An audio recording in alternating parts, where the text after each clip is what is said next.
እኔ እኮ መጀመሪያ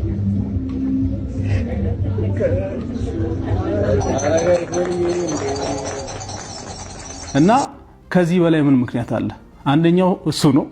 ሁለተኛው ደግሞ የተጽዕኖ ፈጣሪነት ልክ ማለት አሁን ለጋሽ ሰለሞን ተካ መኪና እንዲገዛለት ኦሬዲ ያደርጋል። በቅርቡ ምን ከ3 ቀን በኋላ ጋሽ ሰለሞን መኪና ገዝተን ሰርፕራይዝ እናደርጋቸዋለን። ደራሲ በድሉ ዋቅጅራ ሰግጥ ፈምስ የተሰኘውን እንቅስቃሴ መንግስት እንዲያግደው ጠየቁ። ጋይስ ስግጥ የሚለው ቃል ብናቆም ይሻላል። ምክንያቱም በጣም ብዙ ሰዎችን እያስቆጣን ያለው አይነው። እናንተ እንደምትወዱት እርግጠኛ ነኝ። እኔ ደግሞ እንደ ሰው እንደ ሚዲያ ሴት የምፈልገው ጆን ዳንኤል እና አዶናይ ቤስት ፍሬንድ ሆነው አብረው እንዲሰሩ ነው። እኔ ደግሞ የምፈልገው በጣም ዋው የትንሱ ግን ጓደኛ ነች፣ የልጅነት ጓደኛ አይነት ነገር ነው ሲሰራ የነበረው እዛ ላይ። አርቲስት ሳያት ደምሴ ኢንስታግራም ፔጇ ላይ በለጠፈችው ፎቶ ምክንያት በብዙዎች ዘንድ መነጋገሪያ ሆናለች። ይህ የሆነው ሰላም ጤና ይስጥልኝ ውድና የተከበራችሁ የቻናላችን ቤተሰቦች እንዴት ከርማችሁልኛል? እኔ ያለው ክብር ይስፋ ዛሬም እንደተለመደው ሶሻል ሚዲያ ላይ መነጋገሪያና አዳዲስ የሆኑ ቪዲዮዎችን ወደ እናንተ ወደ ውድ ቤተሰቦች ይዤላችሁ መጥቻለሁ። እንደተለመደው እነሱን አብረን እያየን ሐሳባችንን ሼር እንደራረጋለን። ዛሬ ይዤላችሁ ከመጣኋቸው ቪዲዮዎች መካከል አንደኛው ያው ሰሞኑን መነጋገሪያ የሆነው የአዶናይና የአዶናይ ነገር ነውና ከመንግስት ባለስልጣን ከባድ ማስጠንቀቂያ ተሰጥቶታል። ምን አይነት ማስጠንቀቂያ ነው የተሰጠው የሚለውን አብረን በቪዲዮአችን የምንመለከት ይሆናል። እሱም ስለ ማስጠንቀቂያው አንዳንድ የተናገራቸው ነገሮች አሉ። በቪዲዮአችን አብረን የምንመለከት ይሆናል። ሌሎች ወቅታዊና አነጋጋሪ ቪዲዮዎች እንደተከተሉ ስለሆነ ከእናንተ የሚጠበቀው እስከዚህ ቪዲዮ መጨረሻ አብራችሁ መቆየትና ለዚህ ቻናል አዲስ ሆናችሁ የኔን ቻናል ሰብስክራይብ ማድረግ ብቻ ነው። ወደ ዛሬ ቪዲዮቻችን ሰላም፣ እንዴት ናችሁ? በመላው ዓለም የምትገኙ ወዳጆቼ ተመስገን ገብረ እግዚአብሔር ወይም ተሙ ነኝ። ዛሬ ወደ እናንተ የመጣሁበት ምክንያት በሶሻል ሚዲያ እየተዘዋወረ ስላለው እኔም በተመለከተ ሃይማኖት ቀይሯል እየተባለ ነውና እሱን ክሊር ለማድረግ ነው። በመጀመሪያ ደረጃ እኔ ከልጅነቴ እስካሁን ድረስ በኢትዮጵያ ኦርቶዶክስ ተዋህዶ ቤተክርስቲያን ስር ነው የምገኘው። የቀየርኩትም ሃይማኖት የለም፣ የምቀይርበትም ምክንያት የለም። የሌሎቹን ሃይማኖት ሁሉንም አከብራለሁ፣ ሪስፔክት አደርጋለሁ። መረጃው ግን ከእውነት የራቀ እንደሆነ እንድታቁልኝ እፈልጋለሁኝ። ሌላው ትንሽ ከሶሻል ሚዲያ ርቅ ያለሁኝ፣ አሁን ግን ከናንተ ጋር ለመገናኘትም በቲክቶክ አካውንት እና በኢንስታግራም አካውንት መጥቻለሁ። ተመስገን ገብረ እግዚአብሔር ብላችሁ ገብታችሁ ፎሎ እንድታደርጉና አብሮነታችሁ እንድታሳዩን ስል ጠይቃለሁ። ይሄን ቪዲዮ ለሁሉም እንዲደርስ ሼርና ሪፖስት አድርጉልኝ ስል ጠይቃለሁ። በያላችሁበት ሰላም ሁኑልኝ። አመሰግናለሁ። ሰሞኑን ተመስገን ገብረ እግዚአብሔር ወደ ፕሮቴስታንት እምነት ቀይሯል እያሉ ብዙ ሰዎች ሶሻል ሚዲያቸው ላይ ፖስት እያደረጉ ነበርና ያው በስተመጨረሻም እሱ ይህ ነገር ውሸት ነው፣ ምንም የተባለው ነገር ሁሉ ሲዘዋወር የነበረው ነገር ውሸት ነው በማለት በዚህ መልኩ ለህዝቡ አስረድቷል። አንደኛውና በጣም የቀናውበት ምክንያት ከአምለሰት ሙጬ ጋር ተያይዞ የተፈጠረው ነገር ነው። ማለት እኔ 451,000 ሰብስክራይበር ላይ ያለው እሷ 436,000 ነበረች። ማለት በ15,000 በልጣት ነበረ። አሁን እሱ ከመጣ በኋላ እሷ በስንት ነው የምትበልጠኝ? በ100,000 ሰብስክራይበር ትበልጠኛለች። እና ከዚህ በላይ ምን ምክንያት አለ? አንደኛው እሱ ነው።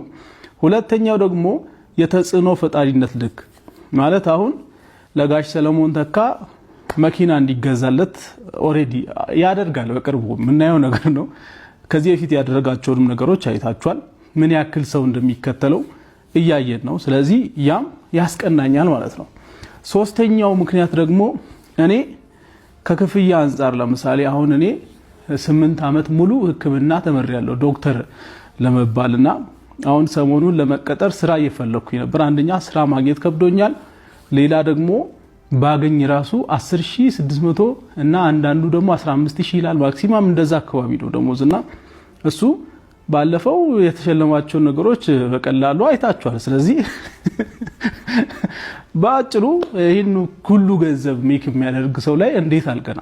አራት ኑቲ ዳሎልን ሁላችሁም ታውቁታላችሁ ብዬ አስባለሁ። በተለይ ደግሞ ዩቲዩብ ላይ የምትከታተሉት ሰዎች ትኖራላችሁ ብዬ አስባለሁ እና ያው ይሄ ሰሞኑን የለቀቀው ቪዲዮ ብዙዎችን እያስገረመ ይገኛል። በአዶናይ ቀናለሁ ግን የምቀናው በጥሩ መንገድ ነው በማለት በዚህ መልኩ አብራርቶለታል ማለት ነው። ይህን ነገር ሊናገር የቻለው ከዚህ ቀድሞ በለቀቀው ቪዲዮ ላይ ብዙ ሰዎች ትቀናበታለህ እንዴ እያሉ እየተናገሩት ነበር ኮሜንት ላይ እና አዎ ቀናለሁ ግን የምቀናው በእንደዚህ አይነት መልኩ ነው እንጂ በመጥፎ መልኩ አይደለም በማለት ኑቲ ተናግረዋል ማለት ነው። ኑቲ ወይ ደግሞ ዳሎል ኢንተርቴይንመንት ጋይስ ጋሽ ሰለሞን ለምን መኪናቸው አይወስዱም? ብሩክ ሪል ስቴት 1.5 ሚሊዮን ፎሎወር በ3 ቀን ካስገባናቸው ማለት ነው። ከ3 ቀን በኋላ ጋሽ ሰለሞን መኪና ገዝተን ሰርፕራይዝ እናደርጋቸዋለን። ጋሽ ሰለሞን ይህ ቪዲዮ እያያችሁት እንደሆነ በጣም እርግጠኛ ነኝ። እንግዲህ መኪናው ይገዛል በእርግጠኝነት እኔ ቃል እገባለሁ፣ እነሱም ቃል ይገባሉ። ተመልካቾች አንተ ስማ ልገረ ብሩክ ሪል ስቴት ሄዳ ፎሎ ታደርጋላችሁ። 1.5 ሚሊዮን በ3 ቀን እናድርሳቸው። ሁላችሁም ይህ ቪዲዮ የምታዩ ሰዎች ፎሎ አድርጉና ጋሽ ሰለሞን መኪና ገዝተን ሰርፕራይዝ እናድርጋቸው። ሰርፕራይዝ አይሆንም በእርግጠኝነት ይህ ቪዲዮ ስለሚያዩት፣ ግን ጋሽ ሰሌ አጠብቁትም እንዴት አድርገ የመኪና ሰርፕራይዝ እንደማረጋችሁ ማለት ነው። በማጠብቁት መንገድ በማጠብቁት ሁኔታ ነው ሰርፕራይዝ የማረጋችሁ ቢካዝ ጨማምሬ ስለሆነ ማለት ነው። ጋይስ 1.5 ሚሊዮን በ3 ቀን ብሩክ ሪል ስቴት እናስገባቸው። መኪናው ይገዛ። ጋሽ ሰለሞን መኪናቸው ይያዙ አሁኑኑ። ወዳቸዋለሁ። 1 ሚሊዮን ፎሎወር ደርሰዋል ብሩክ ሪል ስቴት ጋይስ፣ በጣም ደስ ብሎኛል። እንግዲህ አሁን ደግሞ አላማችን 500,000 ፎሎወር ለመጨመር ነው። ይህ ቪዲዮ የምታዩ ሰዎች ሁላችሁ ማለት ነው ወደ ብሩክ ሪል ስቴት ግቡና 500,000 ፎሎወር እንጨምር። በአስደንጋጭ የሆነ ፍጥነት እንጨምረውና ጋሽ ሰለሞንን መኪናውን ይውሰዱ። ከዛ ሰርፕራይዝ አደርጋቸዋለሁ። እኔ በሚገርም ሁኔታ ነው የምላችሁ። ተዘጋጁ። በጣም ሴሌብሬት ነው የምናደርጋቸው። መኪናው ብቻ አይደለም፣ ከመኪናው በላይ ሌላ ብዙ ነገሮች የተዘጋጁ ነገሮች አሉ። ስለዚህ go ahead and follow አድርጉ። 500,000 እናስሞላው። ከዛ በኋላ እኔ ያሳያቸዋለሁ እንዴት ጋሽ ሰለሞንን ፈገግ እንደማስብላቸው፣ እንዴት የኢትዮጵያ ስዕል እንደሆኑ ላይክ አሳያቸዋለሁ። እኔ ማርያምን በጣም ኤክሳይትድ ነኝ፣ ጓጉቻለሁ። እወዳቸዋለሁ። ሰሞኑ አዶናይ አንድ ቻሌንጅ አስጀምሯል ህብረተሰቡን። ቻሌንጁ ደግሞ ምንድነው? ከብሩክ ሪል ስቴት ጋር በመተባበር ለጋሽ ሰለሞን ወይ ደግሞ ለአርቲስት ሰለሞን መኪና የመግዛት ቻሌንጅ ነው። ቻሌንጁ የሚሳካው በምንድነው? በ3 ቀን ውስጥ የብሩክ ሪል ስቴት አካውንት ከ600,000 ወደ 1.5 ሚሊዮን ከተዘጋገረ ወይ ደግሞ 1.5 ሚሊዮን ከገባ ለጋሽ ሰለሞን መኪና ይገዛላቸዋል ተብሎ ነበር እና በአሁን ሰዓት እኔ የኛውን ቪዲዮ እስከቀረጽኩበት ሰዓት ድረስ ቻናላቸው ወደ 1.1 አድጎ ነበረ እና ሊዘጋ 24 ሰዓት ብቻ ነው የቀረው። 24 ሰዓት ሁላ የሚቀረው አይመስለኝም እና በዚህ ደቂቃ ውስጥ ወይ ደግሞ በዚህ ሰዓት ውስጥ ይሄ ነገር ይሳካል ብላችሁ ታስባላችሁ? ብዙ ሰዎች አዶናይ ያደርገዋል፣ ይሄንን ነገር ያደርገዋል፣ በጣም ተጽዕኖ ፈጣሪ ነው እያሉ ይገኛሉ። ከዛ ውስጥ እስኪ አንድ ቪዲዮ ልጋብዛችሁ። 3.5 ሚሊዮን ተከታይ ያለ ምክንያት አይደለም የሚኖረው። አሁን ያነሳው ሰግጥ ፈምስ ለእንትን ድድብ ለምናምን ስግጥ ምናምን ሲል ኮት ተደርጎ አይቼዋለሁና ምንድነው ጥፋት ውስጥ ንገረኝ። ኮንቴክስት የሚባል ነገር አለ። ነገሮችን ደደብን የምታውቀው ቃሉን ሌላ ጊዜ ምንም የማያውቅ የሆነ የማይገባው ምናምን ብለህ ሊሆን ይችላል ነው። ያ የዛ ጊዜ አተረጓጉም ነው። ከጄንዚ በፊት የነበሩ ሰዎች የተረዱበት መንገድ ነው። አሁን እሱ የሚያወራበት ኮንቴክስት እሱ አይደለም። ምንድን ያለው ጀስት አትስማ ነው። ይሉኝታ እንዳያደናቀፈ የሰዎች ኮሜንት፣ ትችት ምናምን አትስማ። በቃ ለበረከቴ ስግጥ ለምናምን ስግጥ ነው እኮ ያለው። አትወቃለ አትመራመራለ አውቄ ምን ጠቀም አውቄ ጠንቃቃን ያርገኝ ሳም ኤክስቴንት ብሽቀት አለው። እንዴት አንደርስታንድ አደረገዋለሁ። ለምን መሰለ? በተለይ አሁን በእኛ በሀገራችን ኮንቴክስት ከሄድን ያወቀ ሰው ነው እንዴት የተጠቀመ እሱ የሚለው ነው። ልክ ገብቷል። አዝም ብለህ ታስመስላለህ ምናምን። ይሄ ሶሻል ኖርምስ ኤንድ ቫልዩስ ለመጠበቅ በፍጹም ዝም ብለህ ማስመሰል ሌላ ታሪክ አይደለም። ያወቀ ሰው አይደለም የተጠቀመው ብለህ ቆይ መሬት ላይ እንኳን ያወቀ ሰው አልተጠቀመም ብትለኝ እንኳን እውቀትን ግን ቆይ ሐሳቤን ኢግኖር ማድረግ አልፈልግም። ሐሳቤን ልጨርስ። እሺ ጨርስ። ኮንቴክስት የሚባል ነገር አለ። እሺ ሁለተኛ ፐርሰናል ፐርስፔክቲቭ ነው። ይሄ የልጁ ፐርስፔክቲቭ ነው። ገብቷል። እሱን የሚጋሩት እንግዲህ ቢያንስ 3.5 ሚሊዮን ተከታዮች አሉት። አንድ አይነት አስተሳሰብ ነው ማለት ነው። አሁን እኛ ላይመቸን ይችላል፣ አንደርስታንድ አደርጋለሁ። እውቀትን ማንቋሸሽ ምናምን ብዬ አልተረዳሁም። እኔ የተረዳሁት ከንግግር ውስጥ ብሽቀት ነው። እኔ ቃሉን ብቻ አልነበረም ለማስተዋል የሞከርኩት። ቀደም ራሱ አብረን እያየን አልነበረም? እኔ እዛ ውስጥ ማየው የልጁን ብሽቀት ነው። ገብቶሃል? አዋቂ ሰው ሪስክ ካልኩሌት የሚያደርግ ሰው አያልፍለትም ነው ሐሳቡ። እውነት አይደል? የመሬት ላይ የምታኮንክ ስነ ምግባር የምትጠብቅ ነገሮችን ግራና ቀኝ ለማየት የምትሞክር ከሆነ ብዙ ነገር ነው እያለፈ የሚሄደው። ገብቶሃል? ትምህርት በአግባቡ በስርዓት ተምሮ ፒኤችዲ ድረስ የተማረ ሰው እኮ ለቤት ክራይ የሚከፍለው እንኳን ጥሩ ገንዘብ የማያገኝ ሰው ነው። የትምህርት ቫልዩ ዝም ብለህ አየር ላይ ብቻ አይደለም ማየት ያለብህ፣ ህይወትን መቀየር አለበት። ልጁ ንግግር ውስጥ ነው ብሽቀት ነው ማየው። በመማር ህይወት አይቀየርም ነው እያለ ያለው ገብቷል። ይሄን እኮ በተለያየ መንገድ ሌሎችም ይሉታል። ለምሳሌ ከቢጃይ ጋር በነበረን ውይይት አይተህ ከሆነ ከዲግሪ ይልቅ ስኪል ይሻላል አለ which is true። አሁን ትምህርት ላይ ብዙ ማጥፋት አይደለም ህይወት ይሄኛው ግን እሱንም እንኳን ይቅርብ ነው አላለም። አላለም ደድብ ያለው እኔ ገባኝ። አትመራመር እያለ ነው። አትመራመር ሲል ምን ማለት ነው? ሳይንቲስት ነኝ አትበል ብዙ ካልኩሌት አትበል which is true ምን እያለ መሰለህ ከራሱ ኤክስፒሪየንስ እኮ ነው የሚያወራው። ስግጥ ፍምስ በሚለው ሐሳብ እኔ መስማማለሁ እያለ ይገኛል አንድ ወዳጃችን እና ይህ ነገር ደግሞ ያልተስማማቸው ብዙ ባለስልጣናቶች በአሁኑ ሰዓት እንዳሉ መረጃዎች እያሳዩ ይገኛሉ። ደራሲ በድሉ ዋቅጅራ ሰግጥ ፈምስ የተሰኘውን እንቅስቃሴ መንግስት እንዲያግደው ጠየቁ። ይህ የውድቀት አዋጅ ነው ብለዋል። ታዋቂው ደራሲና የሥነ ጽሑፍ መምህር በድሉ ዋቅጅራ ሰሞኑን በማህበራዊ ሚዲያ ወይም ቲክቶክ ላይ ሰግጥ ወይም በብልግናና አላዋቂነት ታዋቂ ለሆኑ ግለሰቦች የተዘጋጀውን የሽልማት መርሃ ግብርና ሰግጥ ፈምስ በሚል የተጀመረውን ሀገራዊ የጉዞ ዘመቻ አጥብቀው ተቃወሙ። ደራሲው ይህንን ክስተት የሀገራዊና ማህበረሰባዊ ውድቀታችን ይፋዊ አዋጅ ሲሉ ጠርተውታል። በድሉ ዋቅጅራ ባሰራጨው ጽሑፍ እንደ ሰመረ ባሪያውና አሌክስ አብርሃም ያሉ ጠቃሚ ይዘት የሚያቀርቡ ወጣቶች ሳይበረታቱ በአንጻሩ ድንቁርናን፣ ድፍረትንና ንቀትን መለያቸው ያደረጉ ግለሰቦች በመኪናና በገንዘብ መሸለማቸው በሀገር ላይ ተስፋ የሚያስቆርጥ ድርጊት መሆኑን ገልጸዋል። ደራሲው በተለይ አንጋፋ አርቲስት ሰራዊት ፍቅሬ ሰግጥ ፈምስ የተሰኘውን ሀገራዊ ዘመቻ ለመምራት ጋዜጣዊ መግለጫ መስጠቱን ሲመለከቱ በእጅጉ መደንገጣቸውንና እንቅልፍ እንደነሳቸው ገልጸዋል። ብዙ ውጣ ውረዶችን አልፈው እዚህ የደረሰው ሰራዊት ፍቅሬ የመጣበት የሙያ ትግል ጉዞ ላይ ውሃ ከልሶ የዚህ ዘመቻ ፊት አውራሪ ሲሆን ለልጆቻችን የሚያስተላልፈው መልእክት ምንድነው? እዚህ የደረስኩት ደድቤና ሰግጬ ነው እያለ ነው ወይ ሲሉ በድሉ ጠንካራ ጥያቄ ሰንዝረዋል። አርቲስቱ የትምህርት ስርዓቱ መውደቅ፣ ሙስናና ሌሎች ሀገራዊ ችግሮች ሳያነሳሱት የሰገጤዎች ማነስ ለሀገራዊ ዘመቻ ያነሳሳው ምን አስልቶ ነው ሲሉም ተችተዋል። እነዚህን መርሃ ግብሮች በገንዘብ የሚደግፉ ተቋማትንም የኮነኑት በድሉ ተቋማቱ ለሀገርና ለማህበረሰቡ ከሸቀጣቸው ማራገፊያነት የዘለለ ትርጉም እንደሌላቸው አመላካች ነው ብለዋል። በመጨረሻም በድሉ ዋቅጅራ ኢትዮጵያ ኃላፊነት የሚሰማው መንግስት ካላት የጉዞ በአስቸኳይ ሊታገድ እንደሚገባ አሳስበዋል። የባህልና ስፖርት ሚኒስቴር፣ የትምህርት ሚኒስቴር እንዲሁም በወጣቶች ጉዳይ የሚሰሩ ተቋማት ካሉ ይህን ጉዞ ማገድ አለባቸው ያሉት ደራሲው በማህበረሰባዊ ሴቶች ላይ የሚያሾፉና ያልተማረውን ማህበረሰብ ስነልቦና የሚጎዱ የማህበራዊ ሚዲያ ይዘት አቅራቢዎች ላይ ህጋዊ እርምጃ ሊወሰድ እንደሚገባም ጥሪ አቅርበዋል። እንግዲህ የባለስልጣን ለመንግስት ሪፖርትም ያደርጓል እየተባለ ይገኛል በአሁኑ ሰዓት ላይ እና አዶናይም ይህንን ነገር ከሰማ በኋላ መልሱን አስቀምጧል። እስኪ ምን አለ የሚለውን አብረን በቪዲዮአችን እንመልከት። ጋይስ ስግጥ የሚለው ቃል ብናቆም ይሻላል። ምክንያቱም በጣም ብዙ ሰዎችን እያስቆጣን ያለው አይነው። እናንተ እንደምትወዱት እርግጠኛ ነኝ፣ ግን እኔ ስራዬን መስራት አልቻልኩኝ በስነ ስርዓት ማለት ነው። አንድ እኔ እውነቴን ነው የምላችሁ፣ በቃ በሰላም በፍቅር መስራት ነው የምፈልገው። ህይወቴን ኢንጆይ ማድረግ ነው የምፈልገው። ስለዚህ ከሰላሜ በላይ ደግሞ ቫልዩ ማድረገው ነገር የለም፣ እውነት ለመናገር ነው የምላችሁ። እና ስግጥ የሚለው ቃል እናቁመው እና አንጠቀመው። አይዲያው መስራት ነው። እንስራ በቃ ራሳችንን እናዳምጥ፣ ተግተን እንስራ። ከአይምሯችን በላይ ልባችንን እናዳምጥ። እግዚአብሔር በልባችን ነው የሚደርሰን። ለዓላማችን እንቁም። አይዲያው እሱ ነው። አይዲያውን ብቻ ይዘን እንጠቀምበት። ስግጥ የሚለው ቃል ግን መጠቀም እናቁም። እወዳችኋለሁ።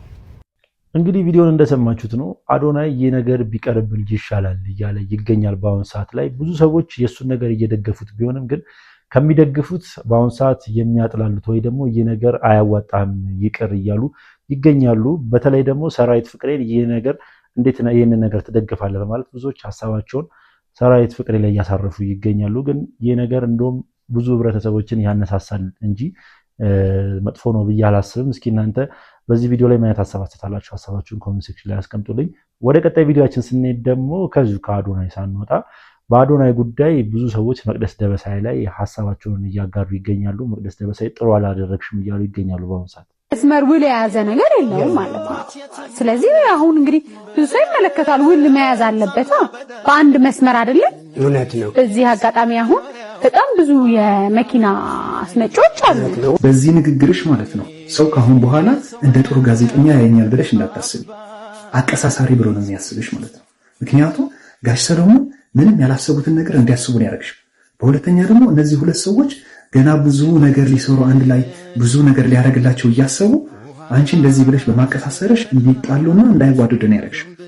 እና በመጀመሪያ ነገር ሰው ላይ ከመፍረዳችን በፊት እኛ ራሳችን ምን አደረግን ብለን መጠየቅ አለብን። ጋሽ ሰለሞን እኮ አዶናይ እንደዚህ ዞር ብሎ ባያያቸው ኖሮ አንቺ ራሱ ወደዚህ አጣሪያቸውም ነበር አታያቸውም ነበር። በእርግጠኝነት ደግሞ ማለት ነው ይህ የቃለ መጠይቅ ከብሩክ ሪል ስቴት ቻሌንጅ ከመስጠቱ በፊት የተካሄደ ነው እና አሁን እንደዚህ እንደሚሰጣቸው ሲረጋገጥ ምን ልትይ ነው? አሁን ለመፍረድ ባትቸኩል በጣም አሪፍ እኮ ነው። ልጁ ቃሉ እንደሚጠብቅና ያለውን ነገር እንደሚያደርግ እኮ እናውቃለን ሁላችንም።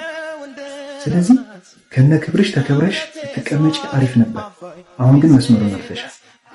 አቀሳሳሪ የመጨረሻ በጣም የሚያስጠላ ስራ ነው የሰራሽው።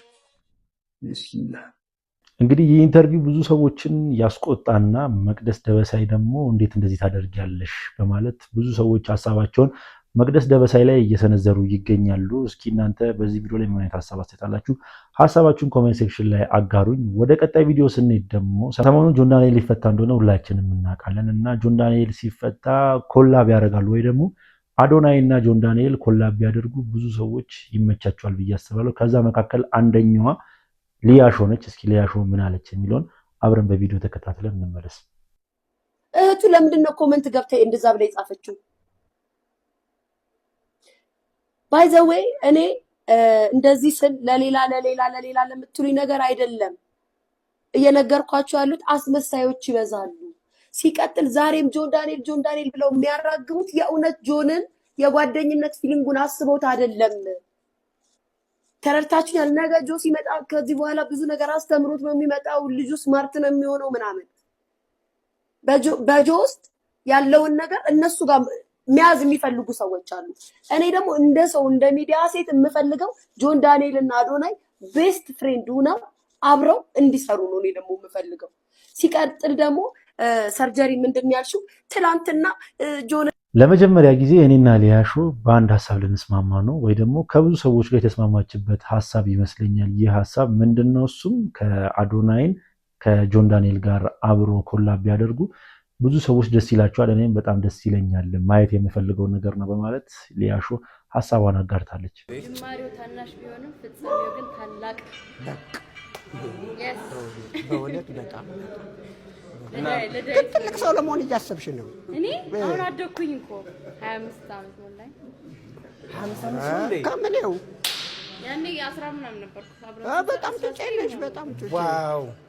የትንሱ ግን ጓደኛ ነች፣ የልጅነት ጓደኛ አይነት ነገር ነው ስትሰሪ የነበረው እዛ ላይ ትንሱ ላይ ጓደኛ ፍቅረኛሞች ነገር እንደዛ። እኔ ደግሞ እንደ ቄስም ያደርገኛል ጋቢ ለብሼ ካባ ነገር ምናምን አይዟችሁ ልጆች እንደዚህ ብቻ። ግን የሆነ በደም ካንሰር ላይ ይሁን ብቻ እርዳታ እያሰባሰባችሁ ነበር፣ እኔ አግዛችሁ ነበር። የዛሬ ሳምንት በማስተዋልና በአዶናይ ጉዳይ ብዙ ሰዎች መነጋገሪያ ነገር ተፈጥሮ ነበረ በብዙ ሰዎች መካከል ማለት ነው። እና አሁን ላይ አብሮ መታየታቸው ብዙ ሰዎችን እያስገረመና ብዙ ሰዎች ምን አለ እኛ አንድ እንደዚህ አይነት ነገር ውስጥ ባንገባ መጀመሪያም እንደሚገናኙ እያወቅን እያሉ ይገኛሉ በአሁን ሰዓት ላይ እና ይህ ነገር ብዙዎችን እያስገረመ ይገኛል። እስኪ እናንተ በዚህ ቪዲዮ ላይ ምን ሀሳብ አስተያየታላችሁ? ሀሳባችሁን ኮሜንት ሴክሽን ላይ አስቀምጡልኝ። እንደኔ ብዙም የሚገርም አይደለም፣ መገናኘታቸው አይቀርም። ያው ሶሻል ሚዲያ ላይ የሚተዋወቁ ሰዎች ወይ ደግሞ ሶሻል ሚዲያ ላይ ብዙ ነገር የሚሰሩ ሰዎች ዞሮ ዞሮ መገናኘታቸው ስለማይቀር ብዙም የሚገርም ነገር አይደለም ብዬ ነው ማስበው። እስኪ እናንተ በዚህ ቪዲዮ ላይ ምን ሀሳብ አስተያየታላችሁ? ሀሳባችሁን ኮሜንት ሴክሽን ላይ አጋሩኝ። አርቲስት ሳያት ደምሴ ኢንስታግራም ፔጇ ላይ በለጠፈችው ፎቶ ምክንያት በብዙዎች ዘንድ መነጋገሪያ ሆናለች። ይህ የሆነው ደግሞ ምንድን ነው? መልእክተኛውን ኢንስታግራም ፔጇ ላይ መልእክተኛው ፀሐይነህ ስትል በኢንስታግራም ፔጇ ላይ ለጥፈው ነበር። በዚህ ምክንያት ብዙዎች መነጋገሪያ አድርገዋታል። የአብዛኞች ደግሞ አስተያየት ምርጥ ጥምረት ወይም ደግሞ ጥሩ ጥንዶች ይወጣቸዋል ሲባልም መልእክተኛውና ሳያት ደምሴን እያጣመሩ ብዙ ነገር እያወሩ ይገኛሉ። ኢንስታግራም ፔጇ ላይ የለጠፈችው ፎቶ በምስሉ ላይ የምትመለከቱት ነው። የእናንተስ አስተያየት ምን ይመስላል? በአሁኑ ሰዓት ባላደራው ፊቱን እንዳሳየና ለህብረተሰቡ እኔ ነኝ ባላደራው በማለት ሰይፉ ላይ ቀርቦ ፊቱን እንዳጋራ ሁላችንም እናውቃለን። እና ሰሞኑን አንድ ፖስት ብዙዎችን እያስገረመ ይገኛል። የምን ፖስት ነው? ሳያት ደምሴ በኢንስታግራም ገጿ ላይ ያጋራችው ፖስት ነው። ብዙዎችን እያስገረመ ይገኛል። በአሁኑ ሰዓት ላይ እንደተመለከታችሁት ያው ብዙ ሰዎች የሆነ ነገር አላቸው፣ ሁለቱ የሆነ ነገር ቢኖራቸው ነው እያሉ ብዙ ሰዎች ሀሳባቸውን እያጋሩ ይገኛሉ። ግን እሱ ምንም ነገር የለንም፣ እኔና እሷ ምንም ነገር የለንም በማለት ምላሹን ሰጥቷል። ስሟ የማይጠቀስ አርቲስት እያልኩ የምሰጠው የእሷን ነበር፣ ስሟ እንዲጠቀስ ማለት ነው። ያን ያህል ደግ ናት። አሁንም ተናገር ብላኝ ሳይሆን ግዴታ ነው መመስከር አለብኝ። ከዛ አንጻር ነው እንጂ ሌላ ምንም ያያችሁት ነገር በሙሉ የሚመስልም ነገር የለውም። አይኑ ስለፈለጋችሁ እንደዛ የምታራግቡት ሰርቲን ፖመክ ስንት ነው? ምንም የለን። ምን እናሷሽ እዚህ ስለ ብዙ ጊዜ ስላደረገች ስሟ ሳይጠቀስ ስለሆነ ያገዘችው ለዛ ነው። እኔ አንድ ቀን የተለየ ነገር የለም። እንግዲህ ምላሹ እንደሰማችሁት ነው። በሌላ መልኩ አትሰዱት። ያው በፊት ላይ ማንነቷ እንዲታወቅ የማትፈልግ አርቲስት በማለት ስረዳ የነበረችው ብር ትሰጠኝ የነበረችው እሷ ነች። ለሰዎች እንዳረዳ ወይ ደግሞ ሰዎችን እንዳግዝ የምታደርገኝ እሷ ነበረች በማለት ስለ ሳያት ደምሴ ተናግሯል ማለት ነው እንጂ በእኔና በእሷ መካከል ምንም አይነት ነገር የለም። ማየውን ነገር አታውሩ እያለ ይገኛል። ብዙ ሰዎች የሆነች ትንሽ ነገር ሲገኝ ያው እያጋጋሉ ያልተፈጠረ ነገር ተፈጥሯል እያሉ ስለሚያወሩ ነው ያው እሱ እንደዚህ አይነት ነገሮችን ወጥቶ ለመናገር የተገደደው ማለት ነው። ቢሆኑ ደስ ይለን ነበረ፣ ግን ስላልሆኑ ምንም ማለት አይደለም። እናንተ በዚህ ቪዲዮ ላይ ምን ሀሳብ አላችሁ? ሀሳባችሁን ኮሜንት ሴክሽን ላይ አስቀምጡልኝ። ለማንኛውም ምርጦች የዛሬ ቪዲዮቻችን እነኚህን ይመሳስሉ ነበረ። ቪዲዮቻችን እንደተመቻችሁ ጥርጥር የለኝም። ቪዲዮ ከተመቻችሁ ደግሞ ላይክ፣ ሼር፣ ሰብስክራይብ ማድረግ እንዳይረሳ። በተለይ ሰብስክራይብ በማድረግ የቻናላችን ቤተሰብ እንዳይረሳ። ሀሳብ አስተያየት ካላችሁ ኮሜንት ሴክሽን ላይ አስቀምጡልኝ። በቀጣይ ቪዲዮ እስክንገናኝ ድረስ ሰላም ቆዩልኝ።